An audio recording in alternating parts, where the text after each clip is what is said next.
नमस्कार विद्यार्थी मित्रांनो, मी निलेश मुरकुटे, सहाय्यक प्राध्यापक, वाणिज्य विभाग, मराठा विद्याप्रसारक समाजाचे गुरुवर्य मामासाहेब दांडेकर कला भगवंतराव वाजे वाणिज्य आणि विज्ञान महाविद्यालय सिन्नर. SY.B.Com या वर्गाचा कंपनी कायद्याची मूलतत्वे म्हणजे एलिमेंट्स ऑफ कंपनी लॉ या विषयाला आपण आज सुरुवात करणार आहोत. या विषयामध्ये आपल्याला जो प्रथम पहिलं टॉपिक बघायचा आहे तो म्हणजे कंपनी कायदा 2013चा परिचय आणि संकल्पना. The companies act 2013 introduction and concept. या पहिल्या प्रकरणामध्ये आपल्याला कंपनी कायद्याची पार्श्वभूमी समजून घ्यायची आहे. कंपनी कायदा 2013ची प्रमुख वैशिष्ट्ये आणि त्याचबरोबर कंपनी कायदा अस्तित्वात येत असतानाच्या ठळक बाबी आपल्याला जाणून घ्यायच्यात. त्यानंतर आपण कंपनीचे स्वरूप व प्रकार शिकणार आहोत. त्यानंतर विविध कसोट्यांच्या आधारांवर कंपनीचे प्रकार आपल्याला पुढे बघायचे आहेत आणि खाजगी व सार्वजनिक कंपनीतील फरक आपल्याला जाणून घ्यायचा आहे. तर या सर्व बाबी आपल्याला या प्रकरणामध्ये बघायला मिळतील. तर सुरू करूयात. सर्वप्रथम आपण या प्रकरणाचं प्रास्ताविक बघूयात. भारतात स्वातंत्र्यप्राप्तीनंतर सन 1956चा कंपनी कायदा पास करण्यात आला. त्यात वेळोवेळी अनेक दुरुस्त्याही झाल्या, पण बदललेल्या परिस्थितीनुसार या कायद्यात बदल करण्याऐवजी स्वतंत्र नवीन कायद्याची आवश्यकता भासू लागली. त्यातूनच नवीन कायदा अस्तित्वात आला. हा कायदा संमत करण्यासाठी सन 2010 ते 2012 या दरम्यान प्रयत्नही झाले, पण 2012ला सरकारला त्यात यश मिळाले. सरकारने 18 डिसेंबर 2012 रोजी लोकसभेत कंपनी कायदा 2013 बिल प्रस्तुत करून त्याला संमती मिळवली.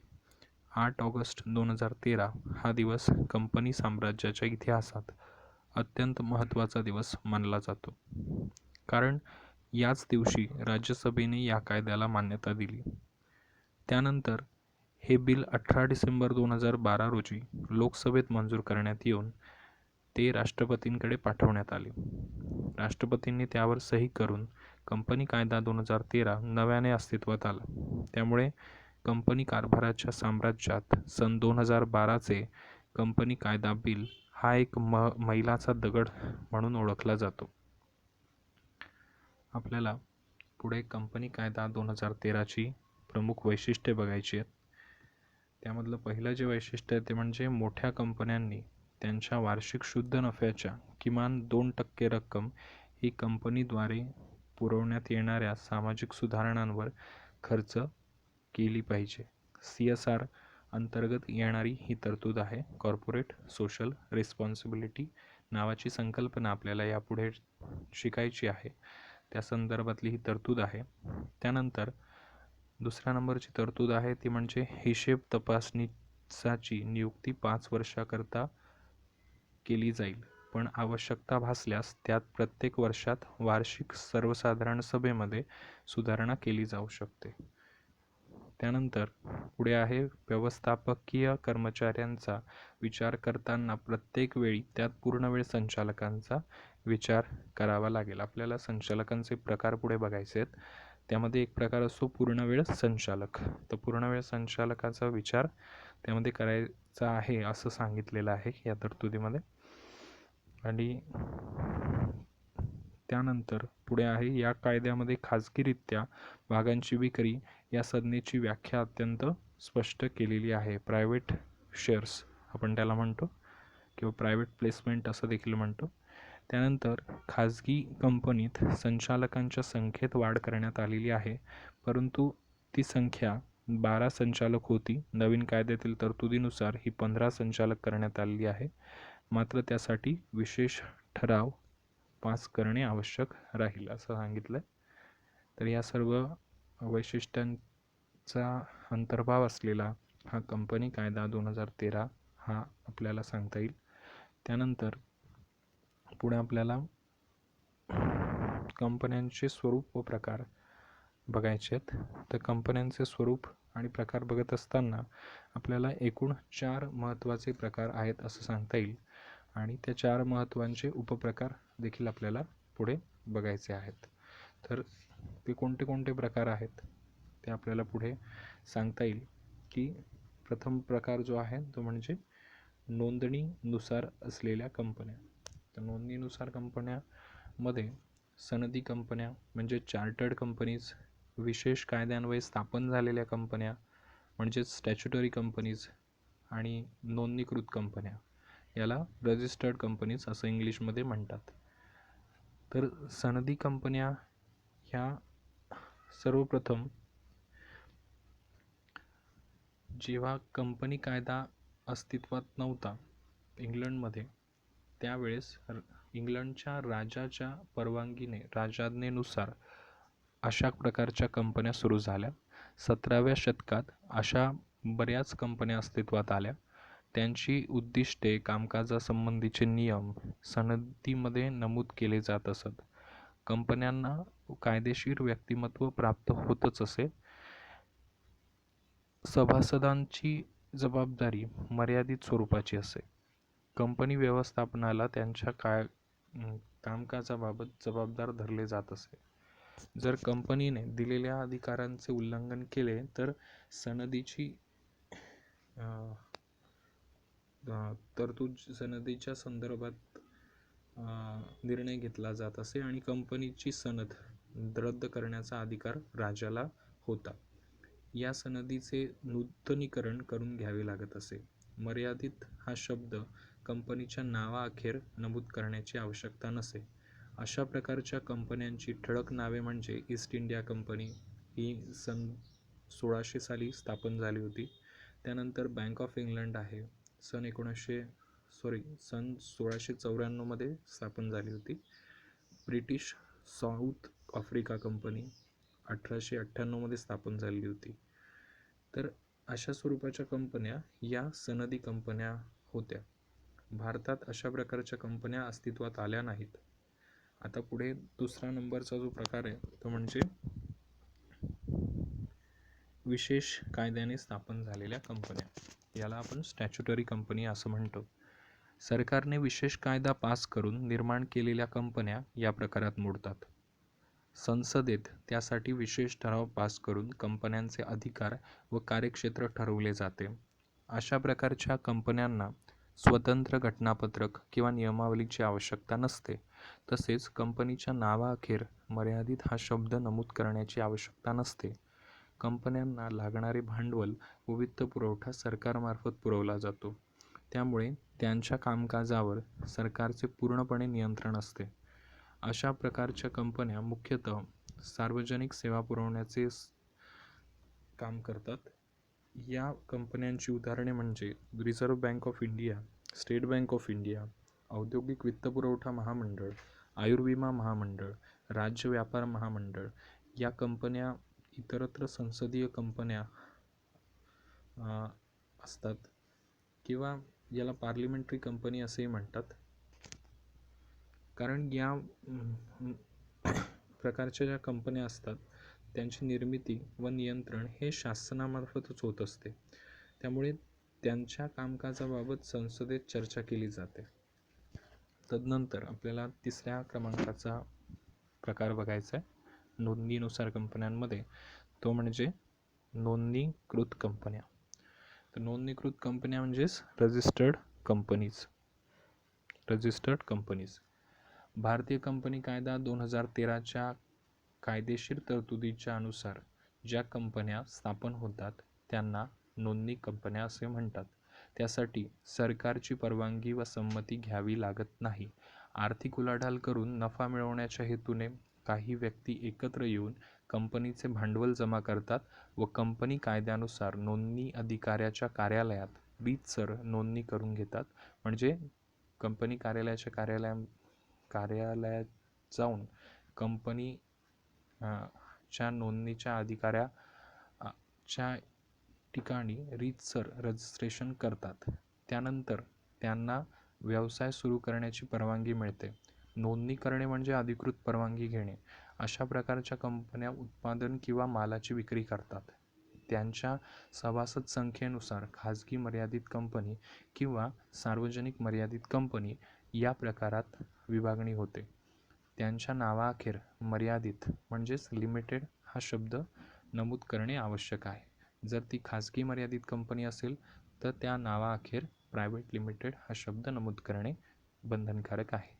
भारतात सध्या उद्योग व्यवसाय करणाऱ्या बहुतेक कंपन्या या प्रकारात मोडतात. त्याच्यानंतर ब हा प्रकार आहे सभासद संख्येनुसार असणाऱ्या कंपन्या.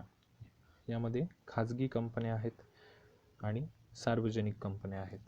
प्रथम जो प्रकार आहे प्रायव्हेट कंपनीज म्हणजे खाजगी कंपन्या. या कंपन्यांबद्दल आपल्याला असं सांगता येईल की भारतीय कंपनी कायदा 2013च्या अन्वये या कंपन्या अस्तित्वात आल्या आहेत.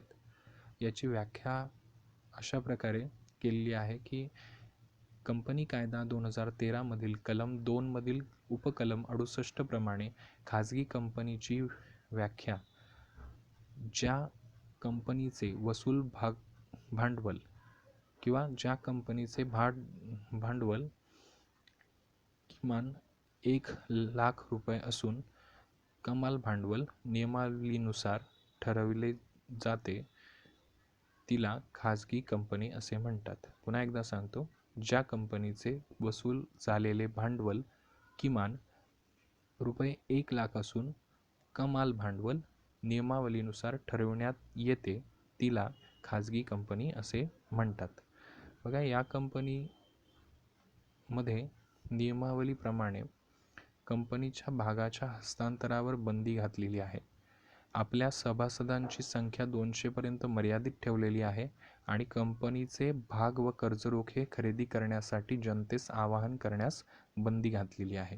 हे 3 महत्त्वाच्या बाबी यामध्ये लक्षात ठेवायच्या. त्यानंतर खाजगी मर्यादित कंपनी ही कोणत्याही 2 व्यक्तींनी एकत्र येऊन कंपनी कायद्यातील कायदेशीर प्रक्रिया पूर्ण केल्यानंतर स्थापन करता येते. छोट्या उद्योग व्यवसायासाठी या प्रकारच्या कंपन्या अधिक योग्य आहेत.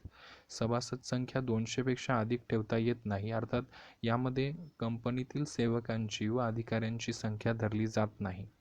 अशा प्रकारच्या कंपनीला आपले नातेवाईक, मित्रमंडळी व हितचिंतक यांच्या माध्यमातून भांडवल उभारणी करता येते. परंतु भांडवल उभारणीसाठी जाहीरपणे जनतेला आवाहन करता येत नाही. स्वाभाविकच माहितीपत्रक काढून प्रसिद्ध करण्याचा प्रश्नच उद्भवत नाही. सार्वजनिक कंपनीची स्थापना अतिशय किचकट व अनेक कायदेशीर औपचारिकता पूर्ण केल्यानंतरच करता येते. मात्र खाजगी कंपनीला प्रवर्तक व नोंदणी प्रक्रिया पूर्ण झाल्यानंतर ताबडतोब व्यवसाय सुरू करता येतो. त्यासाठी नोंदणी अधिकाऱ्याकडून व्यवसाय सुरू करण्याचे प्रमाणपत्र घेण्याची आवश्यकता नसते. खाजगी कंपनीचे स्वरूप पाहता काही बाबतीत थोड्या सवलतींचाही लाभ मिळतो. तसेच सार्वजनिक कंपनीपेक्षा काही विशेषाधिकारही खाजगी कंपनीला प्राप्त होतात. आधुनिक व्यापारामध्ये भागीदारीपेक्षा खाजगी मर्यादित कंपन्यांची स्थापना मोठ्या प्रमाणात करण्याचा आग्रह असतो. कारण सभासदांची जबाबदारी मर्यादित स्वरूपाची असते आणि दुसरे महत्त्वाचे म्हणजे कंपनीचे कायदेशीर अस्तित्व असल्यामुळे बँकांचा अर्थपुरवठा अधिक सुलभ रीतीने प्राप्त होऊ शकतो. त्यानंतर पुढचा जो प्रकार आहे तो म्हणजे सार्वजनिक कंपन्या, पब्लिक कंपनीज त्याला आपण इंग्लिशमध्ये म्हणतो. भारतीय कंपनी कायदा 2013च्या कलम 2 मधील उपकलम 71 मध्ये सार्वजनिक कंपनीची व्याख्या दिली आहे. ही व्याख्या अत्यंत सोपी आहे. बघा, व्याख्या काय सांगितली आहे.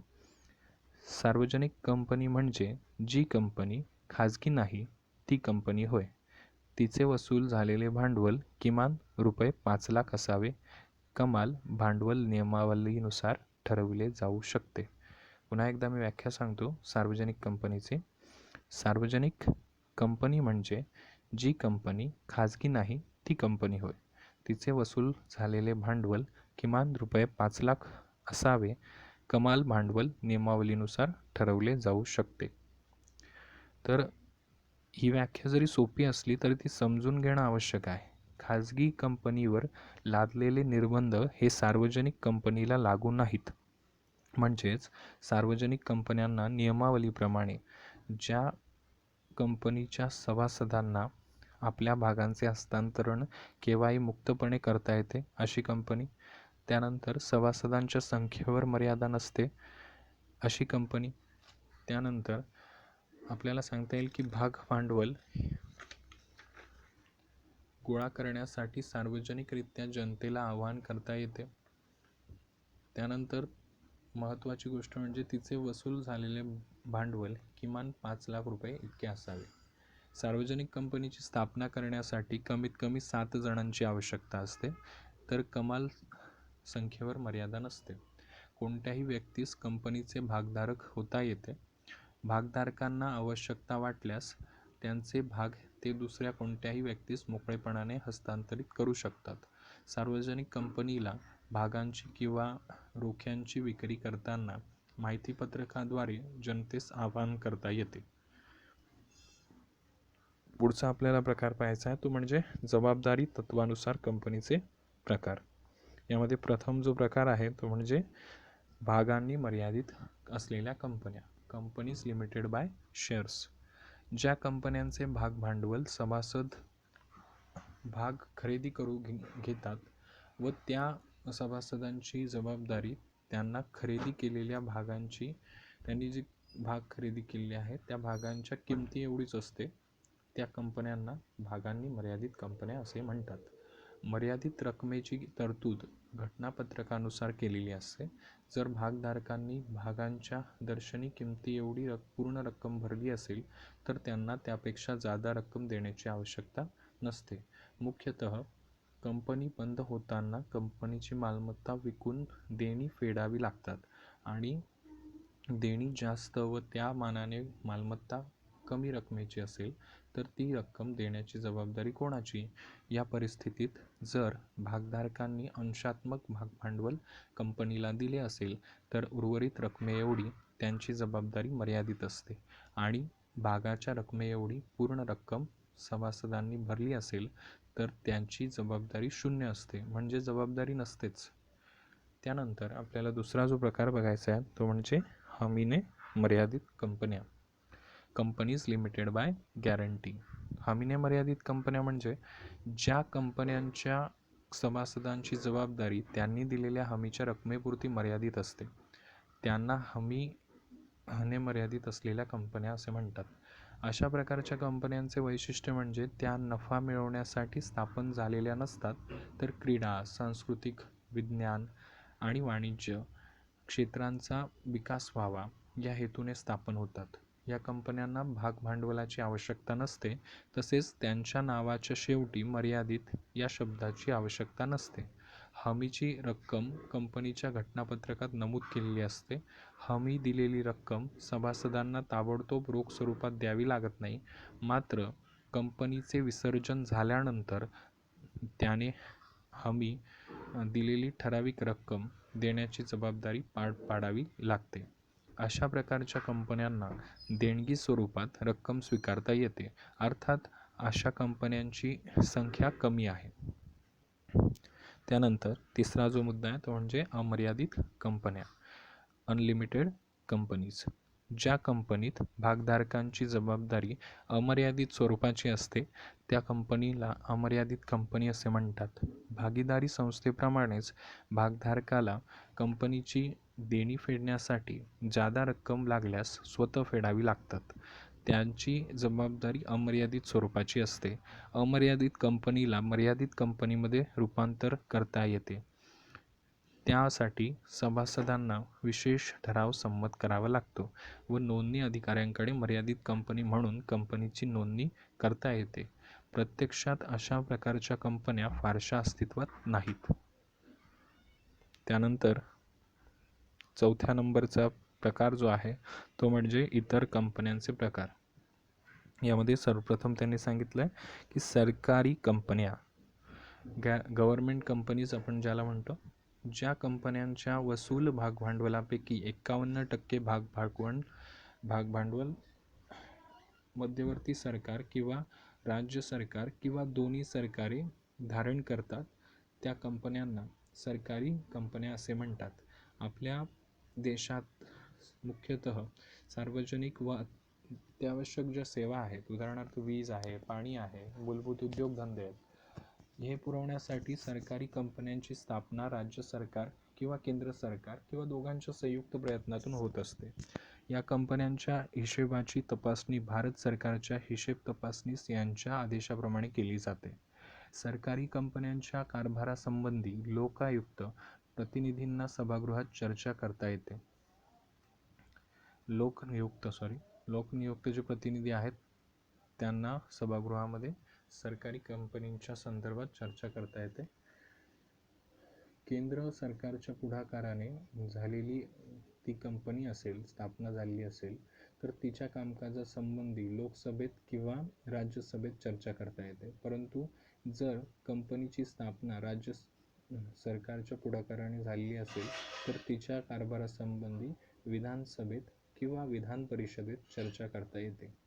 सरकारी कंपन्यांचे जे व्यवस्थापन असतं त्यामध्ये संचालक मंडळ हे शासनाने नियुक्त केलेल्या शासकीय अधिकाऱ्यांचे असते. त्यांची मुदत सरकार ठरवते. उदाहरणार्थ हिंदुस्तान अँटीबायोटिक्स आहे, हिंदुस्तान एरोनॉटिक्स केमिकल्स लिमिटेड आहे, HMT आहे, इत्यादी सारख्या कंपन्या आपल्याला सांगता येतील. त्यानंतर परदेशी कंपन्या, ज्याला आपण फॉरेन कंपनीज असं म्हणतो. कलम 2 मधील 42च्या अनुसार परदेशी कंपन्यांची व्याख्या सांगितली आहे की ज्या कंपनीची नोंदणी परदेशात झाली आहे मात्र तिच्या व्यवसायाचे ठिकाण भारतात आहे व ती स्वतः प्रतिनिधी किंवा इलेक्ट्रॉनिक्स माध्यमाद्वारे व्यवहार करते, अशा कंपनीला परदेशी कंपन्या असे म्हणतात. पुन्हा एकदा सांगतो, ज्या कंपनीची नोंदणी परदेशात झाली आहे मात्र तिच्या व्यवसायाचे ठिकाण भारतात आहे व ती स्वतः प्रतिनिधी किंवा इलेक्ट्रॉनिक्स माध्यमाद्वारे व्यवहार करते, अशा कंपनीला परदेशी कंपनी असे म्हणतात. 1956 सालानंतर किंवा त्या अगोदर ज्या कंपन्या भारतात व्यवसाय करत आहेत त्यांचा समावेश परदेशी कंपन्यात होतो. 1974 सालच्या कंपनी दुरुस्ती कायद्यानुसार ज्या परदेशी कंपन्यांच्या वसुली भागभांडवलात 50% अधिक वसूल भागभांडवल भारतीयांनी किंवा एखाद्या कंपनीने धारण केले असेल तर अशा परदेशी कंपन्यांना कंपनी कायद्यातील महत्त्वाच्या काही तरतुदी आहेत त्या लागू होतील.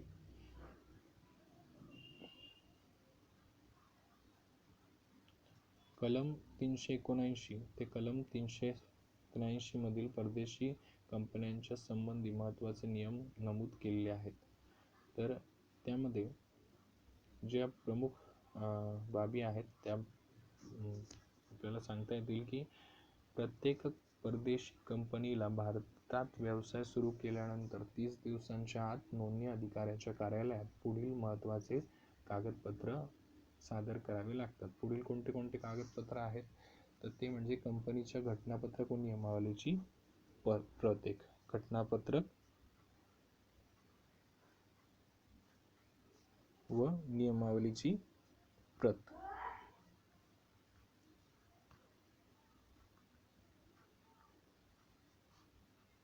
म्हणजे memorandum of association and article of association, या दोघांची एक प्रत कंपनीच्या नोंदणीच्या अधिकाऱ्याकडे परदेशी कंपन्यांना किमान 30 दिवसांच्या आत जमा करावी लागते. त्यानंतर कंपनी ज्या कायद्याने स्थापन झालेली असेल त्या कायद्याच्या असलेली प्रत यामध्ये द्यावी लागते, त्या विशेष कायद्याची. कंपनीच्या नोंदवलेल्या कार्यालयाचा पूर्ण पत्ता, कंपनी जिथे कुठे असेल म्हणजे मोठ्या शहरांमध्ये कंपनी असेल, दिल्लीला असेल, मुंबईला असेल, चेन्नईला असेल, कलकत्त्याला असेल, ज्या ठिकाणी ती ज्या ठिकाणी त्या कंपनीचं ऑफिस असेल त्या ठिकाणाहून जिथे कुठे नोंदणी अधिकाऱ्याचं ऑफिस आहे तिथे त्या कंपनीच्या संदर्भातली माहिती द्यावी लागेल. उदाहरणार्थ महाराष्ट्रात असेल मुंबईला द्यावी लागेल किंवा मोठ्या मोठ्या राज्यांमध्ये ज्या ठिकाणी राजधानीचे ठिकाणं आहेत तिथे नोंदणी अधिकाऱ्याचं कार्यालयाचं नोंदणी अधिकाऱ्याच्या कार्यालयात ही द्यावे लागते. त्याच्यानंतर संचालकांची व कंपनी चिटणीसाची नावे, पत्ते, व्यवसाय राष्ट्रीत्व हे द्यावं लागतं. कंपनीच्या वतीने कागदपत्रे स्वीकारण्याचे अधिकार असलेल्या व भारतात वास्तव्य करणाऱ्या व्यक्तींची नावे द्यावे लागतात. कंपनीच्या भारतातील मुख्य व्यवसाय असलेला केंद्राचा पत्ता द्यावा लागतो. त्यानंतर कलम 381 प्रमाणे परदेशी कंपनीने आपले हिशेब व संबंधित हिशेबपत्रके कंपनीच्या भारतातील मुख्य कार्यालयात ठेवली पाहिजे. तसेच प्रत्येक वर्षी हिशेबपत्रकाच्या 3 प्रती नोंदणी अधिकाऱ्याच्या कार्यालयात सादर केल्या पाहिजेत. कंपनीने आपल्या नावाचा बोर्ड व्यवसायाच्या ठिकाणी ठळकपणे लावण्याची आवश्यकता आहे. यामध्ये कंपनीचे नाव हे व्यवसायाच्या ठिकाणाच्या गावचे व पूर्ण पत्ता असलेले इंग्रजीमध्ये आणि स्थानिक भाषेत लिहून कंपनीच्या नावाचा बोर्ड लावणे आवश्यक आहे. त्यानंतर पुढे तिसरा जो प्रकार आहे तो म्हणजे प्रमुख व दुय्यम कंपन्या. याला आपण होल्डिंग आणि सबसिडरी कंपनीज असं म्हणतो. भारतीय कंपनी कायदा 2013 प्रमाणे जी कंपनी एक किंवा अनेक कंपन्यांशी संबंध ठेवते, त्या कंपन्यांवर नियंत्रण ठेवते, त्या कंपनीला प्रमुख कंपनी असे म्हणतात. प्रमुख कंपनीला सूत्रधारक कंपनी असे देखील म्हणतात. प्रमुख कंपनी ही ज्या कंपनीवर नियंत्रण ठेवते त्या कंपनीला दुय्यम कंपनी असे म्हणतात. त्याला सबसिडरी कंपनीज असे इंग्लिशमध्ये म्हणतात. प्रमुख म्हणजे सूत्रधारक कंपनी ही दुय्यम कंपनीच्या कामकाजावर नियंत्रण ठेवते. म्हणजेच या कंपनीच्या संचालक मंडळावर बहुतेक संचालक प्रमुख कंपनीने नेमलेले असतात व त्यामुळे महत्त्वाची धोरणे व निर्णय घेण्यावर प्रमुख कंपनीचे नियंत्रण असते. परंतु दुय्यम कंपनी ही प्रमुख कंपनीवर नियंत्रण ठेवू शकत नाही. तर हे सर्व प्रकार कंपनीचे आहेत, ज्यामध्ये 4 मुख्य प्रकार आहेत आणि एकूण 11 उपप्रकार आहेत असं आपल्याला सांगता येईल. धन्यवाद.